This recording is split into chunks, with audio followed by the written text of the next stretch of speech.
Assalamualaikum. Malam ni kamu akan pelajari bab 9 biologi, iaitu bertajuk nutrisi dan sistem pencernaan manusia. Dalam bab ini kita akan fokus kepada sistem pencernaan manusia, pencernaan, penyerapan, asimilasi, penyah tinjaan, gizi seimbang dan isu kesihatan berkaitan sistem pencernaan dan pemakanan manusia. Okey, kita pergi kepada subtopik pertama sekali, iaitu sistem pencernaan manusia. Sistem pencernaan manusia terdiri daripada saluran pencernaan bermula di rongga. Okey, ni di rongga mulut ni, bermula di sini. Bila mana kamu dah kunyah makanan, kamu akan telan kan? Kamu akan telan dan dia akan melalui esophagus. Dia akan melalui esophagus. Kemudian dia akan turun, dia akan pergi ke perut. Ni kawasan perut, kan? Kemudian kamu akan tengok selepas dia pergi ke perut, dia akan pergi ke usus kecil terlebih dahulu, iaitu bermula dengan duodenum. Lepas tu pergi lagi ke jejunum. Lepas tu kamu akan tengok dia akan pergi ke ileum. Lepas ileum, okey, jadi duodenum, jejunum dengan ileum ni adalah usus kecil. Setelah dia selesai di usus kecil, dia akan pergi ke usus besar. Dan bila mana dah ke usus besar, dia akan melalui lah cecum dan pergi ke kolon, naik ke atas dan dia turun balik ke bawah. Dan dia akan pergi ke rektum. So rektum ni di sinilah tempat terakhir sekali, dan dia akan melalui dubur lah, yang mana penyah tinjaan dilakukan. Okey, itu adalah sistem pencernaan manusia. Bermula dengan di mulut, tempat berlaku kamu kunyah makanan, itu kamu hancurkan makanan tersebut daripada makanan yang besar tu. Kamu menggunakan gigi untuk menghancurkan makanan. Kemudian dia akan diturunkan, telan, turun ke esophagus dan seterusnya. Tindak balas kimia akan berlaku untuk memecahkan lagi makanan-makanan yang telah ditelan. Okey, selain itu, di sepanjang salur pencernaan terdapat beberapa kelenjar yang merembes jus untuk pencernaan, termasuklah kelenjar liur. Jadi kelenjar liur ni dia berada di kawasan mulut lah. Di kawasan mulut sini. Dan kemudian dia akan turun pergi ke perut. Di sinilah adanya kelenjar gastrik. Kelenjar gastrik. Dan kelenjar gastrik inilah, di sinilah kamu akan jumpai asid hidroklorik yang mana dikeluarkan oleh perut. Okey, gastrik ni adalah nama lain bagi perut. Kalau kamu dengar perkataan gastrik, maka ia sinonim lah dengan, ataupun samalah juga dengan perut. Okey, kemudian ada lagi, dia akan melalui terdapat lagi kelenjar usus yang akan mengeluarkan bahan-bahan kimia untuk memecahkan lagi makanan-makanan tu untuk membentuk molekul-molekul yang lebih kecil. Organ hati, pankreas, pundi hempedu dan saluran hempedu turut berperanan dalam proses pencernaan. Jadi, pencernaan ni bukan sahaja saluran ini ke sini, tapi bila mana ditanya apakah saluran pencernaan, sudah tentulah bermula pada mulut, turun ke perut, pergi ke usus kecil, usus besar dan kemudian dikeluarkanlah. Tapi organ hati di sini bermaksud, organ hati ni juga mengeluarkan hempedu. Daripada mana terhasilnya hempedu tu, dia daripada organ hati. Dan pundi hempedu ni dia akan turut mengeluarkan hempedu semasa proses pencernaan dilakukan. Okey, struktur. Kita pergi tengok bermula dengan struktur sistem pencernaan manusia dan fungsinya. Bermula dengan kamu tengok, iaitu mulut. Mulut bermulanya organ pencernaan. Okey, organ berongga yang mempunyai gigi dan lidah yang menerima masuk makanan ke dalam tubuh. Jadi, bila mana kamu nak makan, sudah tentulah kamu masukkan ke dalam mulut terlebih dahulu, dan yang memecahkan makanan tu adalah gigi. Lidah ni dia akan balik-balikkan makanan tersebut kan. Dia akan tolak-tolak makanan tu, dan gigilah yang akan memecahkan makanan daripada makanan yang besar ke makanan menjadi yang lebih kecil. Kemudian organ hati ni tujuan dia adalah dia akan merembes jus empedu untuk mengemulsikan lemak. Okey, mengemulsi ni maksudnya daripada bahan tu jadi besar macam tu, kan, dia akan dipecah-pecahkan jadi kecil macam ni. Ibarat seperti mana kamu tengok minyak. Minyak tu kamu masukkan dalam air. Apa akan jadi? Kamu akan dapat tengok bahawa minyak tu akan dipecahkan kan. Dia jadi bulat-bulat kecil. Macam tu. Itu yang dimaksudkan dengan mengemulsi. Okey.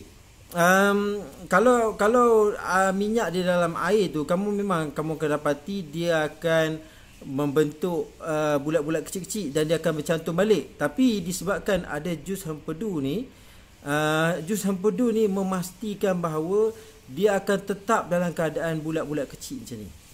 Bulat-bulat kecil macam ni. Itu yang dimaksudkan dengan mengemulsikan lemak. Okey, pundi empedu menyimpan jus empedu. Jadi empedu ni dihasilkan di mana? Pada mulanya dihasilkan di organ hati.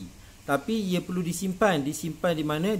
Disimpan di pundi empedu. Okey, duodenum adalah bahagian pertama dan paling pendek dalam usus kecil. Jadi permulaan kepada usus kecil ni adalah kita panggil dia duodenum. Kemudian jejunum. Okey, jejunum pertengahan usus, antara usus kecil di antara duodenum dengan ileum.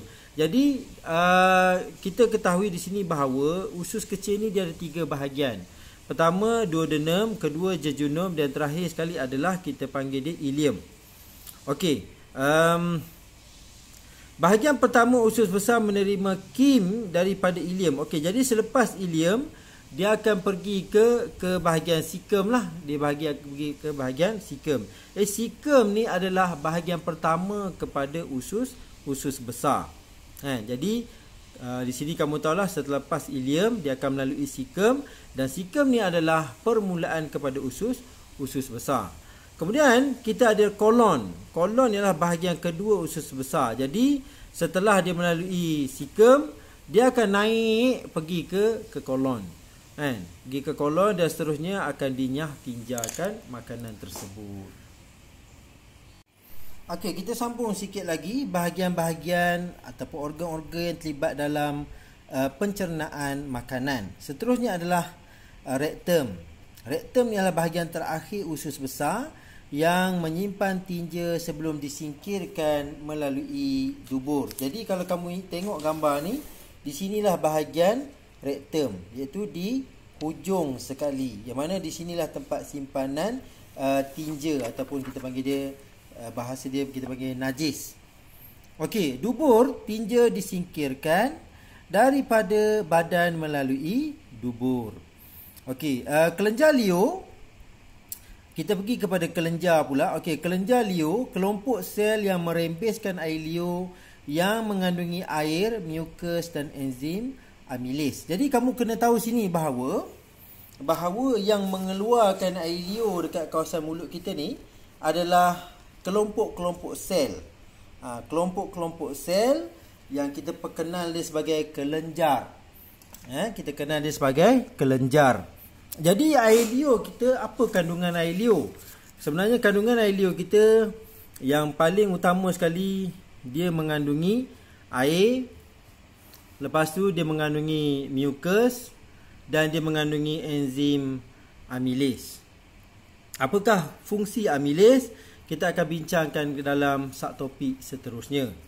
Okey, ductus empedu iaitu kita pergi kepada esophagus. Esophagus ni tiub berotot yang menyambungkan faring dengan perut. Kan? Di manakah letaknya esophagus? Di sini. Di sini letaknya esophagus. Sepanjang-panjang ni kita panggil dia sebagai esophagus. Bermula kamu telan makanan, di situlah faring, dan makanan tu akan diturunkan pergi ke perut. Sepanjang-panjang ni adalah esophagus. Sebab itulah dipanggil tube berotot. Jadi yang menolak makanan-makanan ni turun pergi ke perut ni adalah otot-otot yang terdapat di esophagus.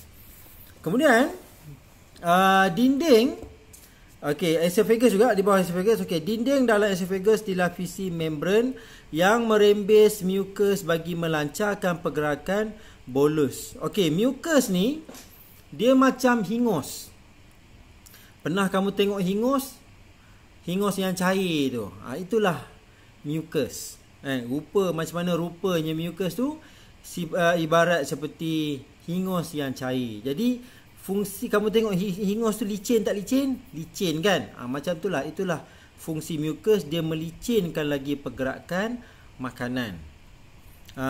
Okey, bila mana dah sampai di esophagus, kita dah tak panggil dia makanan lagi dah. Kita panggil dia sebagai bolus. Bolus. Ejaan B-O-L-U-S. Okey. Otot pada dinding esophagus mengecut secara beritma menghasilkan tindakan peristalsis untuk menggerakkan bolus ke perut semasa proses menelan. Jadi yang dikatakan yang menolak makanan tu, menolak makanan ke bawah pergi ke perut daripada faring turun ke perut itu, itulah tindakan kita panggil tindakan peristalsis, yang mana memastikan makanan ataupun bolus ditolak pergi ke perut. Okey, apa fungsi ductus hempedu? Menyalurkan jus hempedu ke duodenum. Itu fungsi ductus hempedu. Kemudian organ perut pula, organ yang berotot terletak di bahagian atas kiri abdomen. Jadi kalau di mana kamu nak tahu letaknya perut kamu, kamu letak tangan di bahagian kiri, kan? Bahagian perut kamu letak tangan kamu di bahagian abdomen di bahagian kiri. Atas sikit. Atas kiri abdomen. Betul bawah dada tu. Itulah letaknya perut. Okey, otot ni dia organ yang berotot juga ya. Organ yang berotot. Jadi bila mana kamu nampak dia otot, dia apa fungsi dia? Dia akan boleh dia gerak-gerakkan perut tu. Dia bergerak-gerak supaya apa? Supaya makanan tu sentiasa bercampur bau.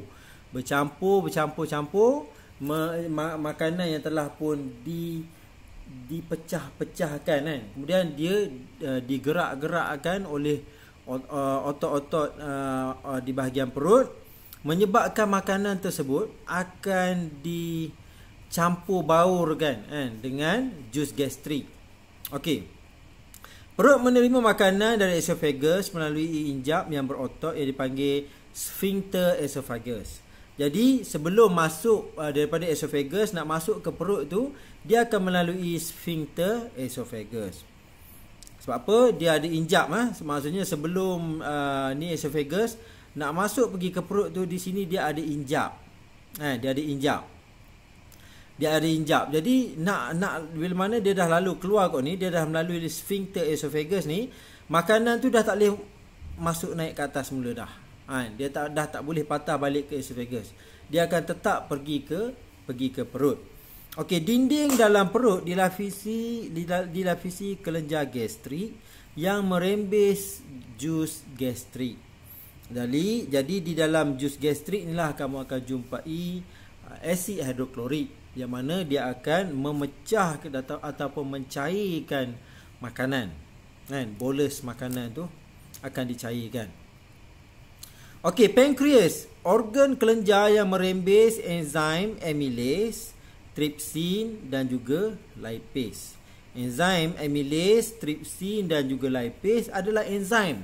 Kalau kamu ingat lagi bab enzim, sebab tu kamu kena ingat bab-bab lepas. Enzim ni apa fungsi dia? Dia akan mempercepatkan tindak balas.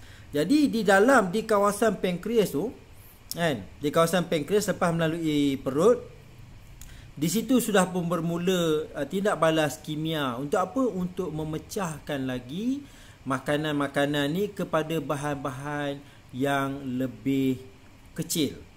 Apa dia? Nanti kita akan pergi satu persatu.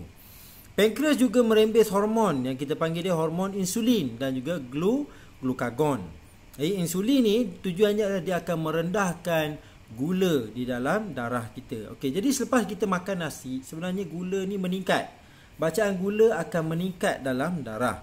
Jadi sebab itulah pankreas ni dia akan rembeskan insulin untuk tukarkan gula tersebut kepada glycogen. Kan? Menukarkan gula kepada glycogen. Kan? Okey, glukagon pula dia menukarkan glycogen kepada gula. Jadi bila mana kamu perlukan gula, badan kita perlukan tenaga dan tenaga tu dapat daripada gula, iaitu glukosa. Jadi glukagon ni lah fungsinya akan tukarkan balik glycogen ni kepada glukosa. Okey. Bahagian ileum pula, bahagian ketiga usus kecil yang mengunjur 3.5 meter hingga ke usus besar. Dinding liumannya terdapat villus. Okey, villus untuk meningkatkan luas permukaan. Jadi untuk pengetahuan kamu, di sepanjang ileum tu bukanlah satu permukaan yang rata, dia ada villus macam tu.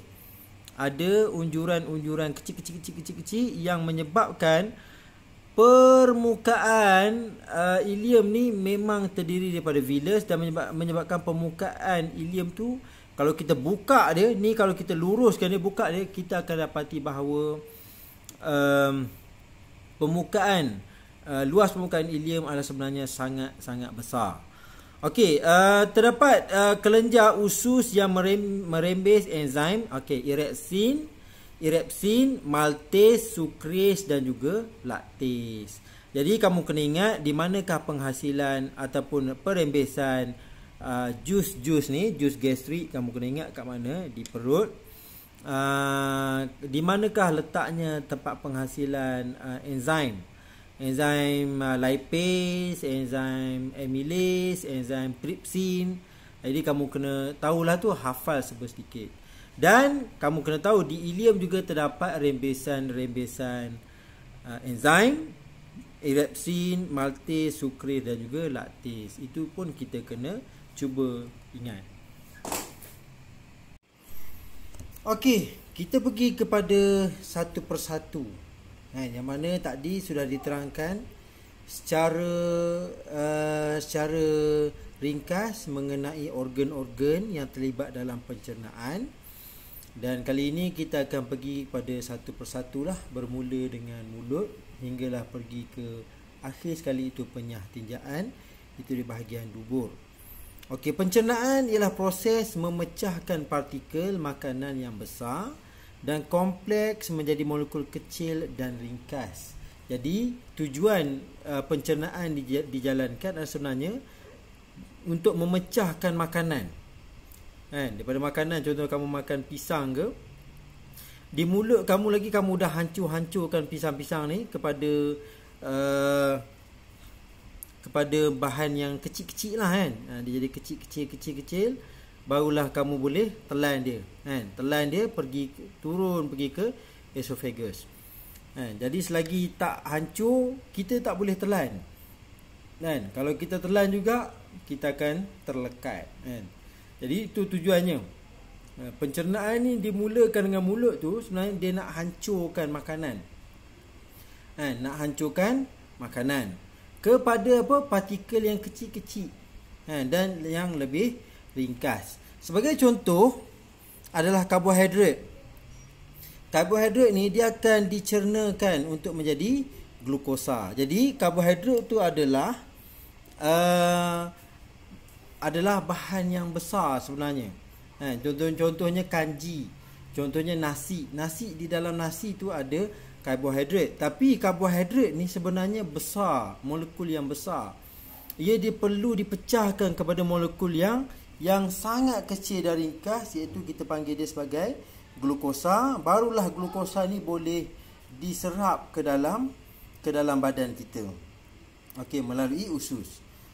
Protein juga sebenarnya adalah molekul yang besar dan dia perlu dihancurkan, dicernakan menjadi asid amino. Begitu juga dengan lemak, akan dipecahkan kepada asid lemak dan juga glycerol sebelum diserap ke aliran darah dan diedarkan ke seluruh tubuh. Jadi digunakan untuk makanan.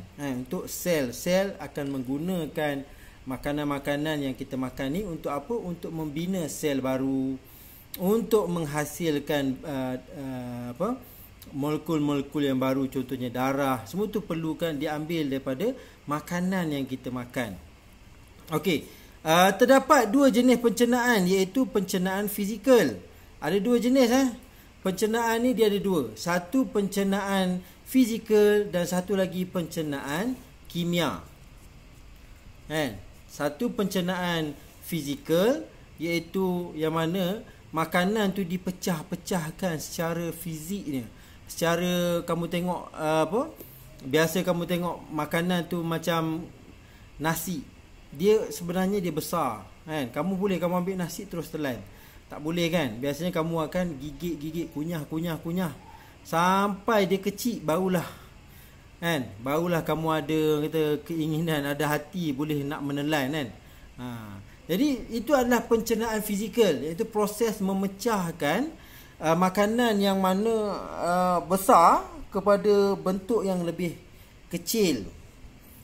Sebenarnya tujuan dia nak kecilkan supaya apa? Untuk meluaskan permukaan untuk tindakan enzim. Jadi kamu bayangkan, kalau nasi dia besar ni, bila mana kamu dah kunyah kecil dia jadi kecil-kecil macam tu. Jadi luas permukaan makanan ni akan jadi lebih besar. Sebab apa? Dia jadi kecil-kecil gini. Jadi dia semua enzim boleh bertindak ke atas partikel-partikel kecil yang ni. Kalau yang ni, kalau yang besar ni kamu telan, jadi enzim ni tak boleh nak proses ni. Sebab apa? Sebab dia besar. Luas permukaan dia kecil. Dia terbalik. Kalau kecil-kecil ni, luas permukaan dia akan jadi besar. Kalau yang besar macam ni, luas permukaan dia akan jadi kecil. Sebab hanya permukaan-permukaan ni sahaja yang boleh dia lakukan tindak balas. Kadang-kadang bila mana kamu makan tak mengunyah dengan betul, jadi makanan yang kamu makan tu tak dapat dicernakan. Jadi kamu akan mengalami masalah pencernaan. Okey, pergerakan otot pada esophagus secara beritma menghasilkan tindakan peristalsis yang menolak bolus ke dalam perut. Jadi proses ataupun tindakan peristalsis juga termasuk dalam pencernaan fizikal. Jadi siapa yang menjalankan peristalsis tu? Dia adalah otot-otot yang terdapat pada esophagus. Jadi tindakan ni dia akan menolak makanan tu untuk turun ke bawah, pergi ke perut. Okey, pencernaan kimia pula melibatkan enzim. Seperti mana kamu dengar tadi, amylase, erepsin, apa lagi, lipase, semua tu adalah enzim. Okey, proses melibatkan enzim yang dirembes di sepanjang salur pencernaan. Jadi tujuan dia adalah untuk mengecilkan lagi, mengecilkan lagi ataupun menjadikan sesuatu bahan tu kita dah pecah ke dalam bentuk fizikal, dia dah kecil. Jadi enzim ni akan mengecilkan lagi makanan tersebut kepada bahan yang lebih ringkas. Okey, bermula di mulut ketika makanan bercampur dengan air liur yang mengandungi enzim amylase di perut dan di bahagian usus kecil. Jadi pencernaan ni dia ada dua. Satu fizikal dan satu lagi kimia. Okey, kita mulakan kepada pencernaan karbohidrat di dalam mulut. Karbohidrat terbina daripada gabungan gula yang dipanggil sakarida membentuk polisakarida. Jadi gula tu akan digumpal-gumpalkan, akan digumpal-gumpalkan ataupun dicantum-cantumkan. Dia cantum membentuk karbohidrat.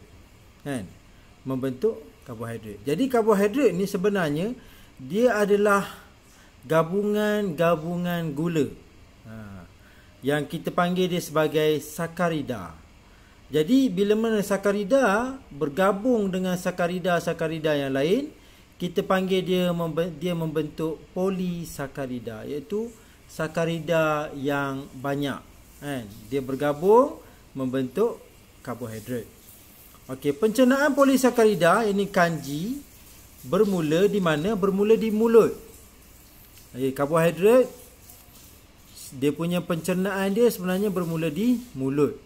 Okey, sehingga menjadi disakarida. Jadi di mulut ni pencernaan dia bermula polisakarida ni dia pecah-pecahkan menjadi membentuk disakarida. Disakarida iaitu contohnya gula maltosa, gula sukrosa dan juga laktosa. Dan akhirnya membentuk molekul ringkas monosakarida iaitu glukosa, fruktosa dan juga galaktosa. Okey, jadi daripada karbohidrat ataupun kita panggil dia polisakarida, dia dihancurkan membentuk disakarida. Disakarida. Kemudian daripada disakarida dia akan dihancurkan lagi, dipecahkan lagi membentuk gula yang lebih ringkas. Kita panggil dia sebagai glukosa ataupun kita panggil dia kepada kumpulan monosakarida. Monosakarida. Dan contoh-contoh kepada monosakarida ni adalah glukosa, fruktosa dan juga galaktosa. Okey. Jadi karbohidrat tu akan dipecahkan terlebih dahulu daripada karbohidrat membentuk disakarida, kemudian dia akan dipecahkan lagi, dicernakan lagi membentuk monosakarida. Jadi kamu kena hafal apa dia. Disakarida gulanya adalah maltosa, sukrosa dengan laktosa. Tiga-tiga gula ni masih lagi dalam bentuk disakarida. Kalau glukosa, fruktosa dan galaktosa, dia adalah bawah monosakarida. Kehadiran makanan dalam mulut akan merangsang kelenjar liur untuk merembeskan air liur bagi melembutkan makanan. Jadi itulah fungsi air liur.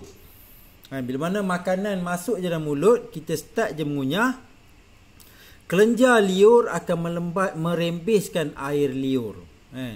Supaya apa?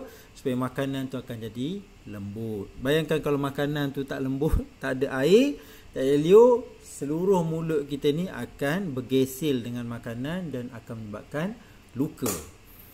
Okey. Semasa mengunyah, gigi akan menghancurkan makanan dengan bantuan lidah menjadi partikel-partikel yang lebih kecil. Jadi itulah fungsi lidah. Dia akan membantu gigi untuk memecahkan makanan berbentuk partikel-partikel yang lebih kecil. Okey, enzim amilase di dalam air liur akan menghidrolisiskan kanji menjadi maltosa. Jadi itulah fungsi amilase. Amilase liur, maksudnya amilase ni dia dihasilkan oleh kelenjar air liur. Sebab amilase ni dia ada dua. Nanti kamu akan jumpa lagi amilase. Kamu akan jumpa lagi amilase di mana? Di kawasan pankreas nanti. Di kawasan pankreas ada lagi amilase. Tapi yang ni, amilase liur ni, dia hanya tukarkan kanji kepada maltosa sahaja dulu. Okey, jadi pH air liur ni mestilah 6.5 hingga 7.5 adalah optimum bagi tindakan enzim amilase. Kalau kamu tengok ni, sedikit asid dah nak pergi ke bahagian neutral lah. Kita boleh katakan dia lebih bertindak balas lebih baik adalah di kawasan antara 6.5 hingga 7.5. Okey. Maltosa merupakan gula disakarida. Jadi disakarida ni kamu kena faham dia masih lagi bersambung dengan dua gula. Di itu maksudnya dua. Di itu maksudnya dua. Ataupun dia masuk lagi belum gula ringkas. Dia baru sahaja diputus-putuskan membentuk disakarida. Okey, maltosa, fruktosa dengan sukrosa adalah contoh-contoh disakarida. Maltosa merupakan gula disakarida yang tidak cukup kecil untuk diserap melalui permukaan dalam usus kecil. Oleh itu maltosa perlu dihidrolisis untuk membentuk molekul ringkas glukosa. Jadi maltosa ni akan diringkaskan lagi oleh siapa?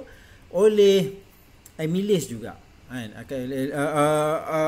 Ada kita panggil enzim tu kita panggil maltase. Dia akan tukarkan maltosa ni kepada glukosa.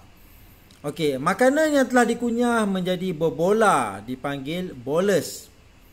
Apabila ditelan, bolus memasuki esophagus. Jadi, bila mana kamu dah kunyah, kamu nak telan dia. Bila kamu telan, makanan tu kita panggil dia sebagai bolus. Sebab apa? Dia makanan yang sudah pun kecil. Yang sudah pun kamu lumatkan menggunakan gigi geraham kamu tu, menyebabkan makanan tu menjadi hancur. Barulah kamu akan telan dia, membentuk bolus. Okey, tindakan peristalsis dinding esophagus dan rembesan mucus pada kelenjar oleh kelenjar mucus pada dinding esophagus membantu menggerakkan makanan hingga ke perut. Jadi kamu tengok sini bagaimana tindakan peristalsis ni. Kan? Otot-otot di sekeliling esophagus ni akan menolak makanan ni, akan turun ke bawah masuk ke perut. Jadi tindakan ni kita panggil tindakan peristalsis dan ia berlaku tanpa arahan daripada otak kita. Dia berlaku secara involuntary. Istilahnya involuntary, maksudnya luar kawal, maksudnya tidak dikawal oleh otak kita, dia berlaku tanpa kawalan. Okey, perkataan yang paling tepat untuk menerangkan pencernaan adalah hydrolysis. Elakkan penggunaan perkataan mencerna atau memecahkan. Jadi sebenarnya ni tips SPM lah bila mana kamu disuruh buat karangan nanti. Sebenarnya yang lebih tepat untuk perkataan pencernaan adalah hydrolysis. Iaitu makanan ni akan akan mengalami proses hydrolysis untuk pemecahan kepada molekul yang lebih ringkas. Biasanya macam itulah. Okey, tak apa, nanti kita akan bincangkan bagaimana kita nak menjawab kertas 2 nanti. Okey, pencernaan protein di dalam perut.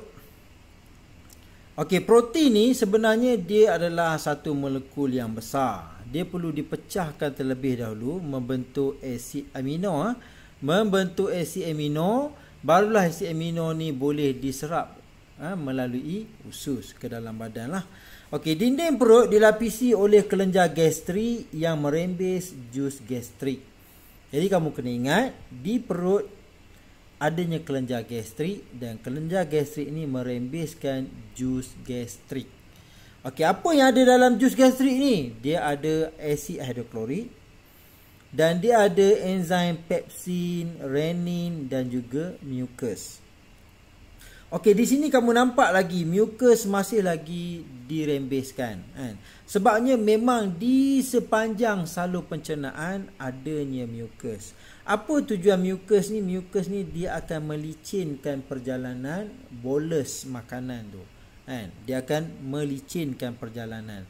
Tanpa mucus, seluruh kamu punya sistem pencernaan tu akan mengalami luka-luka. Sebab apa? Tidak adanya bahan yang untuk melicinkan pergerakan makanan.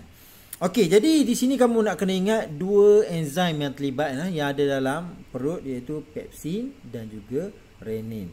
Tadi dekat mulut ada apa dia? Ada amylase. Sekarang ni dah turun ke perut, kamu akan jumpa dua lagi enzim, iaitu enzim pepsin dan juga renin. Okey, apakah fungsi asid hidroklorik ni? Asid hidroklorik ni adalah asid yang kuat, asid yang sangat kuat. Kalau kamu belajar kimia, masih lagi kimia, kamu ingat lagi kimia, HCl ni bila mana dia mengion, dia akan mengion keseluruhannya membentuk H+ tu. Jadi dia bersifat asid yang sangat kuat.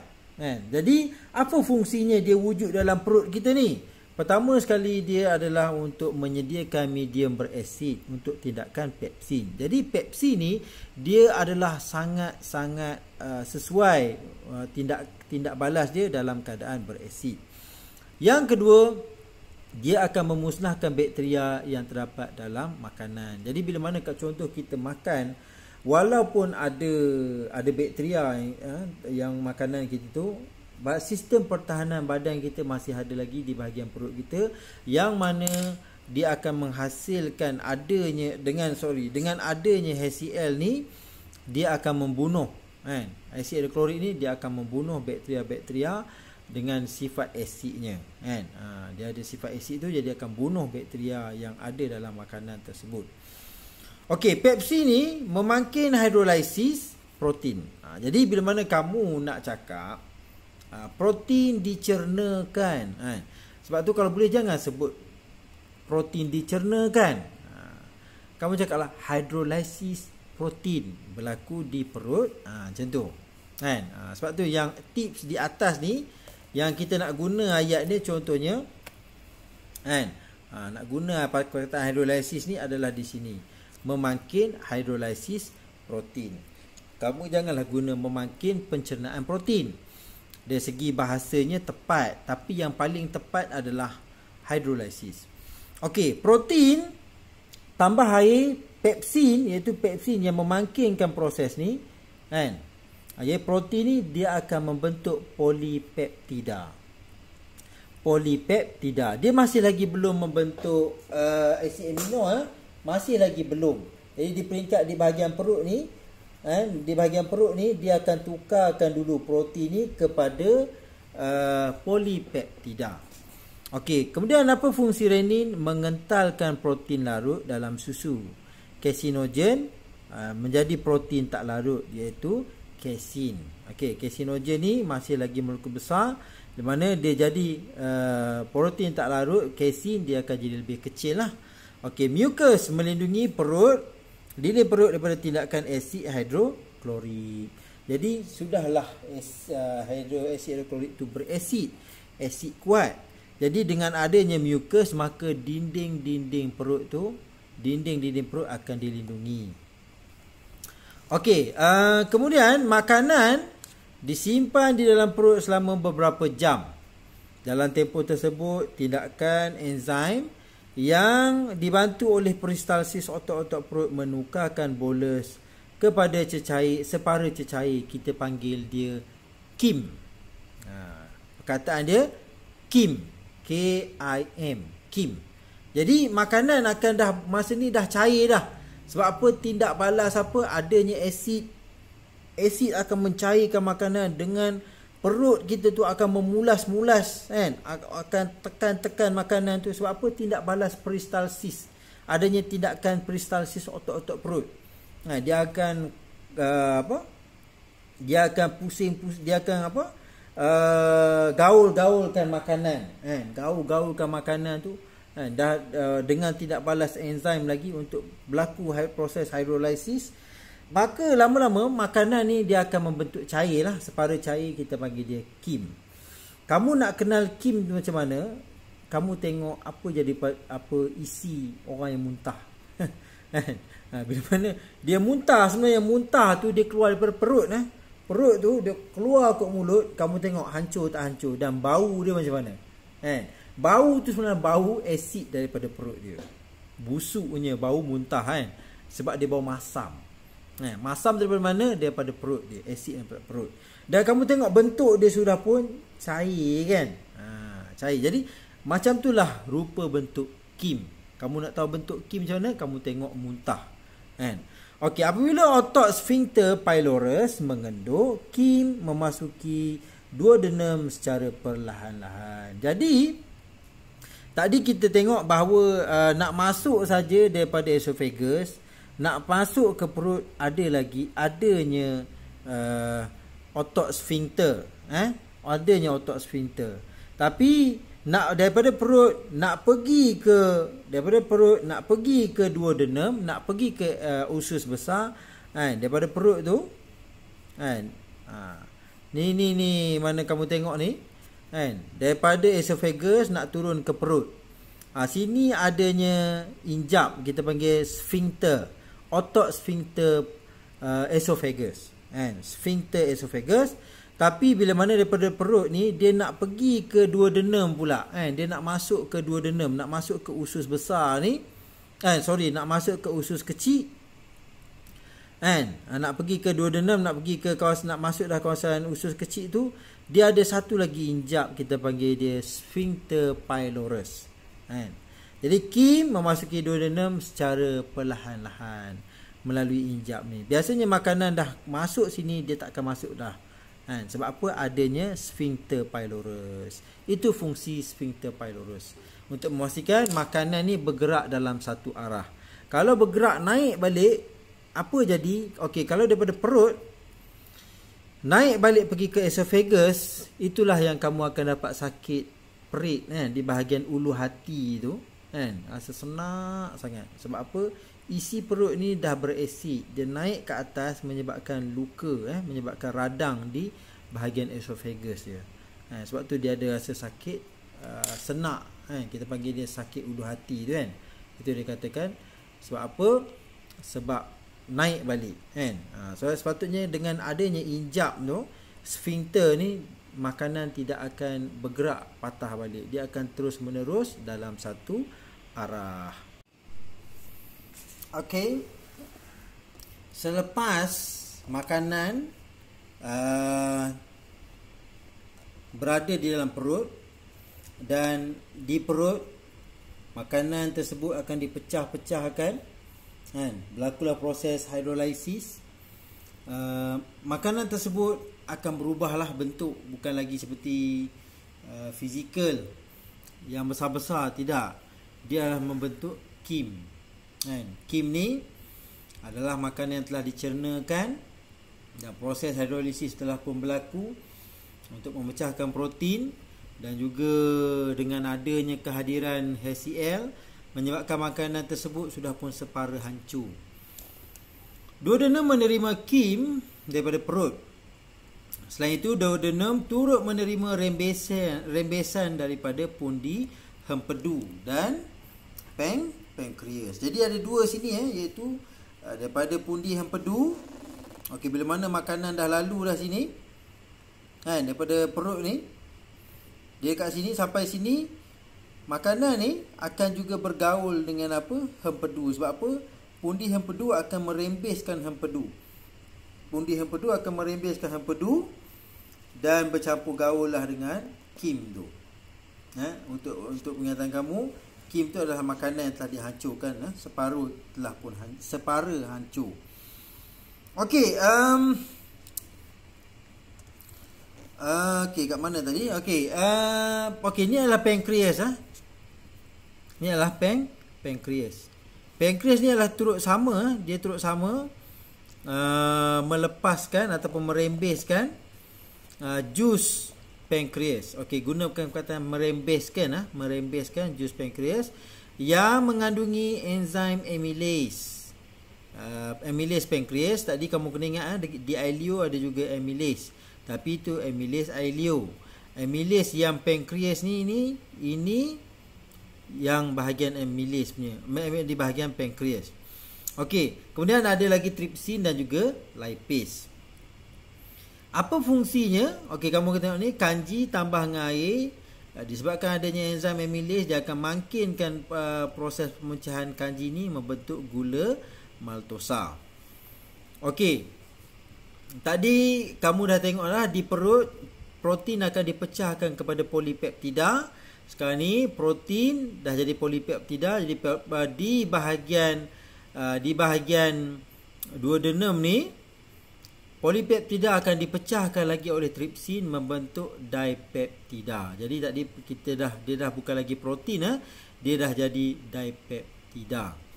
Okey, apa jadi pada makanan-makanan yang berlemak? Apa yang jadi pada makanan yang berlemak? Sebenarnya makanan-makanan berlemak ni, dia akan emulsi, kan? Diemulsi, kan? Emulsi ni ibaratnya kamu tengok minyak tu lah. Bila mana kamu dah campur dengan air, goncang-goncang dia, kamu akan tengok minyak tu akan menjadi molekul-molekul kecil gitu, kan? Molekul-molekul kecil. Tapi lama-lama dia cantum balik. Tapi apa yang berlaku di sini disebabkan kehadiran hempedu tu, apa jadi dia akan mengemulsikan lemak, menyebabkan lemak tu membentuk bulat-bulat macam ni. Jadi memudahkan lipase ni bertindak balas terhadap lemak ni. Lemak ni lah lipid. Lipid ni adalah kumpulan lemak. Lipid tu adalah kumpulan lemak. Jadi apa jadi pada lemak? Okey, lemak tu dia akan dia akan dihidrolisiskan oleh enzim lipase membentuk gliserol dan juga asid lemak. Okey. Pundi hempedu, kamu tengok sini gambar ni, hempedu ni akan dirembeskan, kan? Kemudian dia akan bercampur dengan jus pankreas yang terdapat di sini. Barulah dia akan pergi ke kawasan duodenum. Okey, ductus hempedu menyalurkan jus hempedu ke duodenum. Jus hempedu meneutralkan asid yang terdapat di dalam kim. Jadi sifat dia yang dia bersifat alkali, dia akan dia akan neutralkan HCl hidroklorik yang terdapat di perut. Okey, garam hempedu jadi dalam hempedu tu ada garam hempedu. Kan? Garam hempedu tu mengemulsikan lipid, iaitu memecahkan lipid kepada titisan-titisan halus untuk menambahkan luas permukaan bagi meningkatkan tindakan enzim, seperti mana yang saya ceritakan sebentar tadi. Okey, kemudian bila mana dah sampai di usus, usus juga dia mempunyai kelenjar. Dia juga mempunyai kelenjar, dan kelenjar ni akan merembeskan jus usus. Yang mengandungi enzim erepsin, maltase, sukrase dan juga laktase untuk memangkinkan hidrolisis. Nampak perkataan ni? Hidrolisis, bukan memangkinkan pencernaan, memangkinkan hidrolisis dipeptida, maltosa, sukrosa dan juga laktosa. Kalau kamu ingat lagi tadi, proses-proses yang sebelum ni menukarkan karbohidrat kepada gula-gula disakarida. Tapi bila mana dah sampai usus, disakarida ni akan ditukarkan kepada monosakarida. Apa enzim-enzim dia? Ni lah. Enzim-enzim dia maltosa tu ditukarkan kepada glukosa menggunakan enzim maltase. Sukrosa akan ditukarkan kepada glukosa dan juga fruktosa dengan menggunakan enzim sukrase. Laktosa akan ditukarkan kepada glukosa tambah galaktosa melalui enzim apa? Enzim laktase. Dipeptida, daripada protein tadi tukar kepada polipeptida, jadi pula dipeptida. Dipeptida ni akan dijadikan asid amino, dan proses itu dimangkinkan oleh enzim eripsin. Jadi di manakah proses pencernaan yang paling lengkap, yang mana mungkin yang akan disempurnakan dan dilengkapkan? Ia akan dilengkapkan di mana? Di bahagian usus, dengan adanya kelenjar, dengan adanya rembesan daripada kelenjar usus. Okey, macam manakah rupa bentuk usus ni sebenarnya? Sebenarnya usus terdiri daripada vilus. Vilus. Sepanjang-panjang usus tu, sepanjang-panjang usus tu adanya vilus. Okey, kalau ini keratan melintang macam ni, kalau kamu buat macam tu, kamu akan nampak kalau kamu nampak macam ni je lah dia punya rupa dia. Ataupun kamu pernah tengok perut lembu yang telah disembelih kan? Kamu akan tengok lah bahawa terdapat banyaknya vilus-vilus ni di permukaan usus. Apa tujuannya macam ni keadaannya? Supaya memudahkan proses penyerapan, satu. Yang kedua, meluaskan permukaan usus besar ataupun usus kecil itulah. Okey, adanya vilus dan juga adanya kelenjar usus. Ni kelenjar usus yang kamu nampak ni.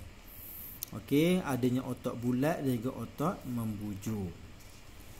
Okey, vitamin dan mineral tidak perlu dicerna kerana saiznya yang kecil.